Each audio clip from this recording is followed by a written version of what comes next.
중금속이 위험하다고 말을 많이 하는데 정확히 어떻게 위험한지는 잘 모르겠어요. 중금속에 중독이 되면 어떻게 되는 걸까요?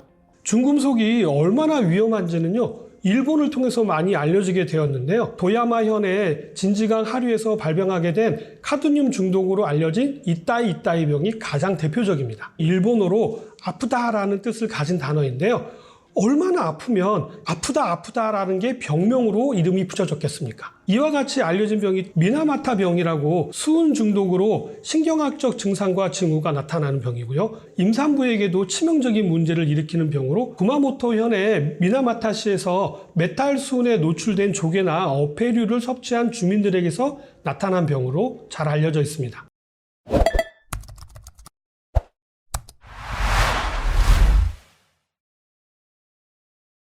중금속이라고 하는 것은요, 비중이 무거운 금속류를 말하는 것이고요. 일반적으로 우리 생체 내로 흡수되게 되면은요, 생체 내 물질과 결합하게 되어서 잘 분해되지 않는 유기 복합체를 형성하기 때문에 우리 몸 밖으로 잘 배출되지 않고 간장이라든지 신장 등의 장기에 쌓이거나 뼈에 축적되는 성질이 강한 물질을 이야기하는 것입니다. 대표적인 중금속으로는요, 수은이라든지 납, 카드뮴, 알루미늄 등과 같이 환경 공해 물질로서 생체에 해로운 영향을 미치는 유해 중금속도 있지만요, 우리 몸에 꼭 필요한 필수 금속도 있습니다. 빈혈을 예방하는 철분도 금속이고요, 면역과 세포 분열에 꼭 필요한 아연도 금속입니다. 구리라든지 망간, 코발트 등등도 모두 금속입니다. 정상적인 생리 기능을 유지하기 위해서 꼭 필요하다고 하는 대표적인 미네랄입니다. 중금속 중독은요, 주로 중금속을 다루는 직업군에서만 발생한다라고 생각할 수 있지만요, 그렇지 않습니다. 먹고 마시고 입는 모든 일상생활에서 다양한 경로로 중금속이 우리 몸 안으로 들어올 수 있게 된다는 것이죠. 가축의 경우에는요, 환경오염에 의해서 소량의 중금속에 장시간 노출되어지는 경우가 많은데요. 중금속에 따라서는요, 수십 년 동안 체내에 잔류하면서요, 회복이 불가능한 건강장애를 일으키기도 하고요. 근육이라든지 간장 등과 같은 식용 부위에도 다량 축적이 되어서 축산식품의 안전성에 악영향을 미치게 되기도 합니다. 해양오염으로 인해서 상위 포식자인 참치 같은 육류 어류에서도요, 수은 같은 중금속이 다량 농축되어 있다는 사실도 뉴스와 같은 매체를 통해서 잘 알려진 이야기죠. 아이들의 놀이터 시설물에도요, 중금속이 기준치 이상으로 나타나기도 하고요. 일부 화장품에서도 중금속이 발견이 되고요. 염색이나 도금이 되어져 있는 의류라든지 장신구에서도 중금속은 발견이 됩니다. 이 중 일상에서 가장 흔하게 노출될 수 있는 중금속은요, 수은이라든지 납이라든지 카드뮴이라든지 알루미늄이 대표적인데요. 이러한 중금속은 배출되지 않고 축적이 된다는 특징을 가지고 있게 되는데요.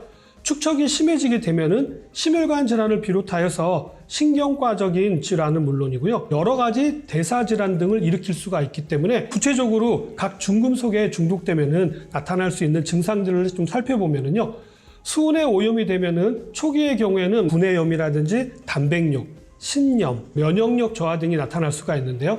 수은이 장기간 몸에 쌓여서 만성화가 되면은요, 정신흥분증, 호흡기 장애 등도 발생할 수가 있게 됩니다. 수은은 오염된 환경에서 자란 생선이라든지 염색약, 살균제, 방부제 등을 통해서 우리 체내에 흡수가 될 수가 있습니다. 최근에는 참치를 비롯하여서 연어 같은 육식성 어류에 많이 농축되어서요, 우리 몸에 들어오는 예가 있어서 WHO에서는요, 임산부의 경우에는 일주일에 2회 이상 생선 섭취를 제한하는 경우도 있었습니다. 납은 빈혈이라든지 생식기능 장애, 신장병 등의 증상이 주로 나타납니다. 어린아이의 경우에는요, 지적 능력 저하라든지 발달장애 등이 후유증으로 남을 수가 있어서 낮은 혈중납 중독도요, 주의가 필요한 부분이죠. 통조림 캔이라든지 아니면 장난감 등에 의해 주로 노출이 되는데요.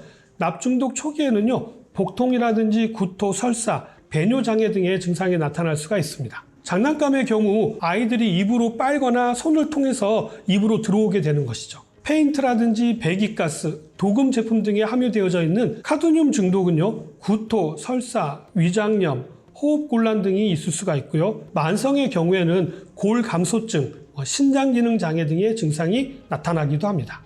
하지만 중금속 급성 중독이 아니라고 한다면요, 원인과 증상을 명확하게 판단하기는 좀 어려운 편입니다. 증상이 좀 의심스럽다면요, 중금속 축적 정도를 확인할 수 있는 검사를 받아보시는 것을 추천해 드립니다. 중금속 중독증은요, 노출된 중금속의 양이라든지 노출 기간에 따라서 급성과 아급성, 만성 중독증으로 구분하는데요. 급성 중독증은요, 중금속을 한 번에 대량 섭취했을 때 나타나는 중독증으로서요, 구토, 복통, 설사 등의 소화기계 장애와 호흡곤란, 경련, 마비 등의 신경계 장애 및 급성 심부전증 등의 신장장애 등이 주요 증상으로 나타나게 됩니다. 아급성 중독증에서는요, 의기소침이라든지 식욕감퇴, 빈혈, 혈색소뇨 등이 나타나고요. 소량의 중금속에 장기간 노출되어서 유발되어지는 만성 중독증 증상으로는요, 하지마비라든지 운동실조, 피부색의 색소 침착, 각질화, 발톱 또는 생식기능 장애,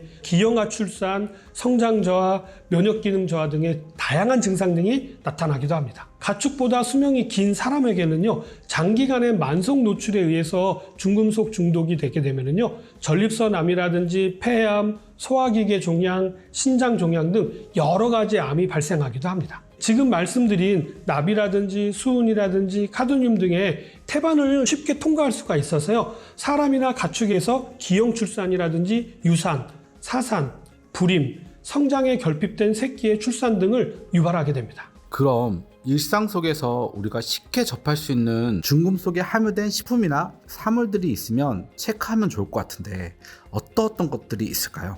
이러한 중금속은요, 물과 음식은 물론이고요, 조리기구뿐만 아니라 화장품이라든지 장난감, 가구, 전자제품 등 납은 농약이라든지 조리용 기구 등 우리 생활 여러 곳에서 이용되고 있는 중금속인데요. 납은 김치나 장류의 용기로 사용되어지는 옹기의 유약 또는 쉽게 상할 수 있는 식품을 보관하기 위해서 만들어진 통조림 용기에서 많이 발견됩니다. 산성식품과 장기간 접촉하고 있을 때는요, 용출될 수가 있기 때문에 납을 함유한 유약 사용을 금지하고 있고요. 김치와 같이 발효식품이라든지 과즙과 같이 유기산이 많이 함유되어져 있는 식품은 이러한 용기에 담지 않는 것이 좋고요.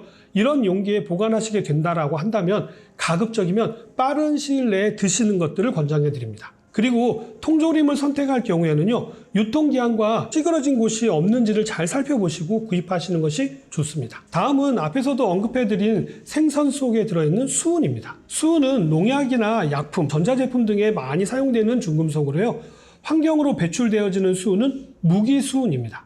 하지만 어패류 등의 동물성 식품에서 발견되어지는 수은의 약 50에서 100%가 유기수은인 이유는요, 토양이나 해저에 존재하는 여러 종류의 세균에 의해서 메틸화되기 때문입니다. 환경오염은요, 생태계 먹이사슬을 통해서 축적이 되고요, 인간이 섭취할 경우 치명적인 결과를 낳을 수가 있게 되는 것이죠. 우리나라는 아직 정확한 기준은 없습니다만 참치와 연어와 같이 육식성 생선을 자주 섭취하시는 것은 주의가 필요한 부분이죠. 조리기구의 경우에는요, 오래되어서 코팅이 벗겨진 후라이팬의 경우가 가장 대표적인데요. 양은 냄비도 노란색이었는데 이 노란색 코팅이 벗겨지게 되면은요, 알루미늄이 용출되어서 나오기 때문에 각별한 주의가 필요합니다. 염이 있는 식품, 김치찌개나 된장찌개와 같은 것을 끓이게 되면은요, 아주 많이 용출되어지게 되는 것이죠. 이 뚝배기도 유약이 발라져 있기 때문에요, 깨지거나 아니면 금이 간 뚝배기는 바로 버리시는 것이 좋습니다. 음식을 포장할 때나 고기를 구울 때 많이 사용되어지는 쿠킹 호일에도 알루미늄이 용출될 수가 있기 때문에 각별한 주의가 필요한 용품입니다.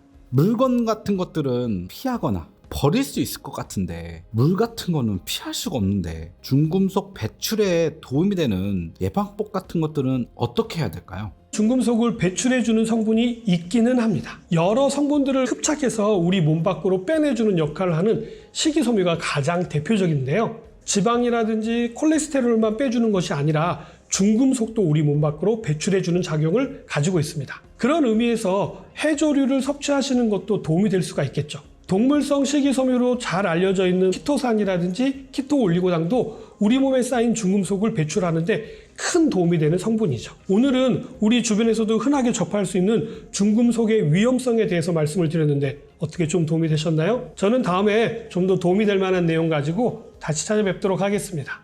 감사합니다.